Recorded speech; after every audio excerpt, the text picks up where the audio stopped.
Welcome to chess, ladies and gentlemen. All right, man. I don't know how many of you guys saw this game on the broadcast, but it was one of the craziest games I've seen in a really, really long time. So I got Magnus Carlsen versus Wesley. And this is set number 2, game number 2 for all the marbles. So, man, everything was crazy about this game, man. It's the way that Wesley looked on the video. And it's just like the battle that they went through, man. So this is definitely one you want to see, bro. For sure. All my people from the Philippines, Maraming salamat. Anybody who is coming from Norway, tusen tak. But, man, let's get rolling to see what we got for this game, son. So we got E4. Everything calm so far. We got C5. Basically, Wesley was like, bro, you know what? I'm just going to fight you, homie. Like, let's just go Sicilian, dude. We got knight to F3. We got D6. All really standard stuff. And then we see Magnus Carlsen doing Magnus Carlsen things, and he goes bishop to C4. I know this is not a move that you guys generally see. It is a somewhat rare line, but it perfectly fits the style of Magnus because he's always trying to get everybody out of theory all the time. And it's somewhat Italian-like. I mean, it kind of resembles a Giuco piano type situation, Giuco pianissimo. We got knight to F6. We got the simple D3. So the Giuco pianissimo situation is starting to look kind of familiar to you guys. We got the move E6, trying to blunt that bishop on that diagonal. We got castles by white. Bishop comes to E7. So everything is, I mean, you know, just regular development. Everything is just kind of going, you know, just pretty calmly. We do see the move A4. And this is just trying to give the bishop a little bit of space to back up. We do actually see D5. And this is crazy. We are 6 moves in. This is the novelty of the game. So this position has never been seen before, and that starts the craziness, though. The other thing I wanted to talk to you guys about, too, though, is D5. Whenever you play E4, E5, whenever you see a Sicilian, generally you're going to see D6, and D5 is definitely one of the freeing moves for your position. So this is really ideal for black. And so we sidestep that with bishop to B5 with check. And this is actually a critical decision that is made by Wesley. So it is a very, very good decision. It might look kind of strange, but we see king to F8. I know, it looks really strange because now you can't castle. Your king is kind of stuck in the center of the board. Why would I do this? Well, the main reason why Wesley went into this is because this bishop on B5 is actually currently trapped. So you are going to see Magnus Carlsen having to try to get his way out of the trap of his bishop because A6 is going to leave the bishop with nowhere to go. So Magnus Carlsen has to play as actively as possible. So we do see the move E5. We got knight going back to G8. And I know what you guys are thinking. You're like, king to F8 and then knight back to G8? Why, Wesley? Exactly. But this is actually perfectly the way that you'll play. If the computer was playing, this is the way the computer would play. It makes a lot of sense because the threat of trapping this bishop on B5 is so strong. We do see A5. We got A6 backing the bishop up to A4. And then we do see queen taking A5. And this is a complete pawn. This is literally why Wesley had to play this way because he is now won a pawn. It is absolutely not the end of the world for Magnus Carlsen. You know, he is kind of pinning this bishop down to this rook because Magnus is a little bit underdeveloped in this position, but he definitely has some play. Slight compensation for the pawn. We do see the move C4, understanding that this rook is undefended and we have to create some space for the bishop. We do see the move D4, knight B to D2, and then we actually see queen going to C7. And for those of you that might have been wondering, okay, I mean, the bishop is pinned to the rook. Like, can I just play B5? You can play B5 in this position. After B5, you would be seeing knight to B3, and this does save your position.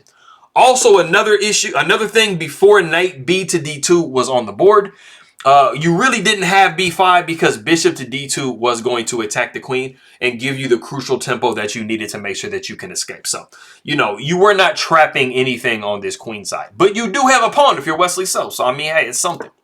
Like I said, we do see queen to C7. We got knight to E4. We got bishop to D7. Bishop takes, knight takes, and then we do see bishop to F4. And this is slightly better for black. Like, I know, what? How is it slightly better for black? Like, white is completely developed. They just need to move their queen somewhere. I mean, this knight is poor, this rook is poor, this rook is poor, but, I mean, black does have a pawn. So these are the positions that kind of make it a little difficult for you to try to figure out who's better and who's worse. Because humans will probably not calculate this position as dead even. We do see h6, and this is a completely unknown position, so it is kind of playing more towards what Magnus Carlsen wants to do, but Wesley So definitely has played very well to this point, and I mean, he definitely has a really, really good position. So this is just pure chess right now. It's not anything that anybody has seen before. We do see the move h4. We got g6. One of the ideas for, you know, Wesley So was to go this move g5 and inconvenience this bishop. If you can make some pieces move, maybe you can win this e5 pawn. The e5 pawn is a really good pawn for white in this position. So we do have g6. We got b4. And this is just trying to deflect the pawn away from this central pawn, which might be a little bit more valuable. We do see pawn taking b4, knight taking d4. And I mean, you know, we've got a little something going, but it is still dead even. For those of you that are wondering, like, this craziness is dead even. We do see rook to d8. We got queen to f3, and this takes us to the thumbnail. If we can remove this bishop, something like so, with a check, we do see knight going to e6 with check, and this is forking the king and the queen. So just to avoid any of that, he's like, man, I don't even care about none of that, man. I'm just gonna go king to g7. Now there's no forks. And then we do see knight coming up to d6, and this is more or less forcing the trade of bishop for knight on d6. The d6 square is just way too great of a square for this knight to be on, so we do have to get it off the board. Bishop takes, and then we see pawn taking, and this does knock the queen somewhere. Queen to c8 being one of the best moves. The most important thing you have to be paying attention to if you are Magnus Carlsen is the fact that e5 is a fork. And it is coming, so you got to do something about it. So we do see rook going over to e1, and this is just anticipating of that fork. We do see knight g to f6, and so you look at this position right here, and you're noticing that it looks much better than it did, like, you know, 12, 15 moves ago, where you had all these really bad pieces for Wesley So. And so he has literally gotten completely developed. His rooks are connected. His king is pretty safe, so we are actually pretty good to go. And we do have a pawn to the good if you are Wesley So. Knight goes down to b3. We see rook h to e8. That fork is still, or not, it's not a fork, but I mean, this pawn is going to be coming. And we do see a really good idea from Magnus Carlsen, just going bishop to c1. He is going to go bishop to b2. And this is a really, really nice diagonal to be on because the king is on g7. So we got the move e5. Bishop goes to b2. We do see the move b6. We got g4. And it is slightly unfortunate for Magnus. You don't generally want to push pawns in front of your king like that. So this is somewhat weakening white's position just a little bit. And then we actually see a really, really accurate move by Wesley So, and that is king to g8. Just stepping off of this diagonal. It is a little dangerous, you know, if this pawn can get pushed. If this pawn does push at some point, you know, this bishop does open up. So you really kind of want to sidestep any tactics right there. Knight goes down to d2. We see rook down to e6, just protecting everything. Pawn goes to g5, pawn takes, and then we do see knight back to h7, which is not actually the most ideal square. It was a little bit better to go knight e8 and not really kind of put your knight out of commission. So, you know, it's not the absolute best piece on h7. It is attacking g5, but I mean, it's easily defendable with queen to g3. And I mean, you're not really so much attacking anything anymore. We do see rook taking d6, and black is up 2 entire pawns, but the computer's like triple zeros, bro. Like, what are you even talking about right here? That's the problem with computers. Like I say, man, it's like a human is going to look at this and be like, hey, man, I'm 2 pawns down, man. What am I going to do? Unless if you're Magnus Carlsen. Magnus Carlsen's like, bro, I don't even care about none of that, dog. Anyways. We do see the move d4, and then Wesley So was like, bro, you know what? You know I'm a gangster, homie. I'm just going to sacrifice my rook. Rook takes d4, bishop takes, and then pawn takes. And yes, you have just given away your rook, but, you know, you have 6 entire pawns against 3 entire pawns. So I would say that is compensation for the exchange. Very much so. We got rook up to e7. We got knight to c5. We do see rook a to e1. So white is definitely trying to use this advantage in material. But like I said, I mean, look at this queen side over here. Look at all these pawns, homie. You know, that's a lot of pawns, my dog, for black. So, I mean, you definitely have... You got to be a little careful here. Rook goes to f8, just defending. We got queen to h4. We got the move b3. And then we do see king to g2. And... rook to h1 is coming. So even though it's saying it's just a touch better for white, you guys can see from the black side, I'll flip the board for you real quick.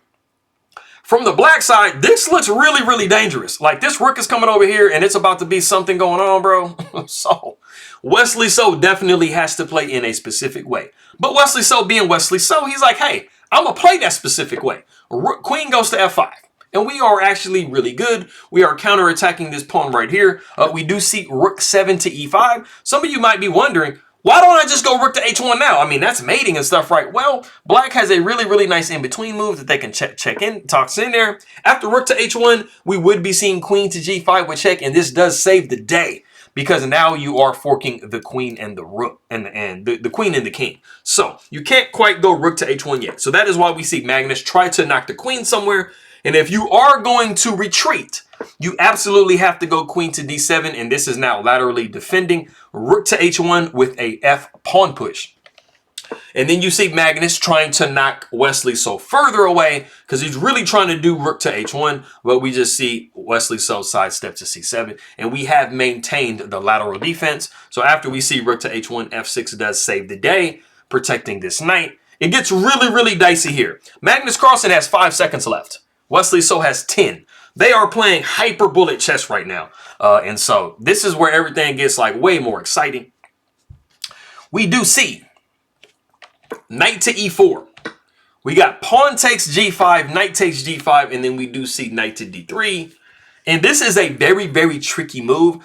This position is actually completely won by white for the most part. But you definitely have to make sure that you are paying attention to this knight to f4 check. And you could possibly be dropping your rook.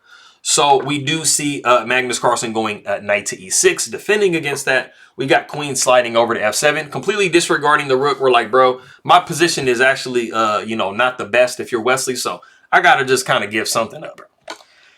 Queen takes on h7 with check. We do see queen taking h7, and then we actually see rook taking h7. And this is the position. You see the bar has flipped, has twisted on you. So Wesley So actually has a complete 100% win in this position. If you want to pause the video and try to see what move you play as black to completely just win the game, go ahead and do so.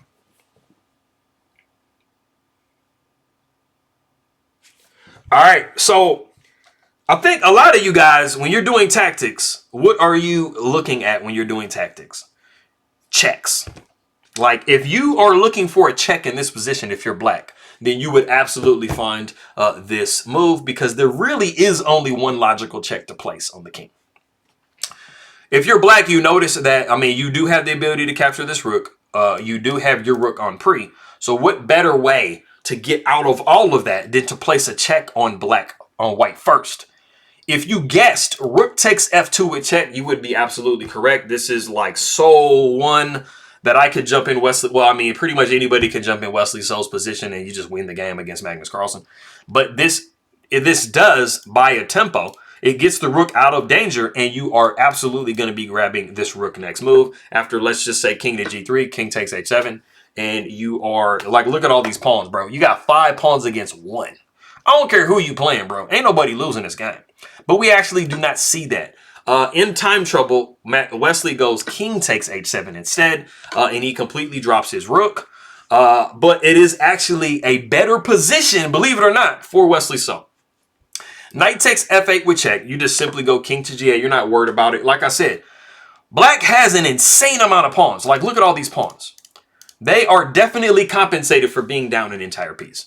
And Magnus Carlsen has a lot of issues that he has to address in this position.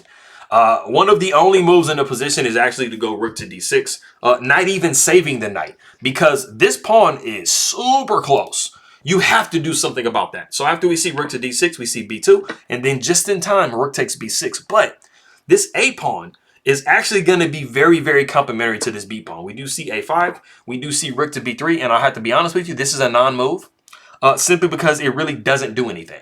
There really isn't a whole lot that you could really do in the position if you are white, though. So, I mean, you're not attacking, you're not threatening this knight at all because pawn is just going to promote, and you put the rook on a square where the b pawn is just going to roll like it does. And I mean, where are you going? Like, what are you about to do? The rook just goes back up. You are kind of threatening a little bit on that back rank, but the a3 move comes. and there is just nothing else that you're going to be able to do in this position. You absolutely cannot stop two connected passed pawns that are this far advanced, even with a rook or a queen. You can't do it. It's just a lost in game. We do see knight down to e6 with check. We got king to f7. We do see knight to g5 with check. And I mean, you know, Max is hoping, you know, to just like check Wesley so to death, but he's not going to do it. The king goes over to g7. We got rook to b7 with check. King goes to g8.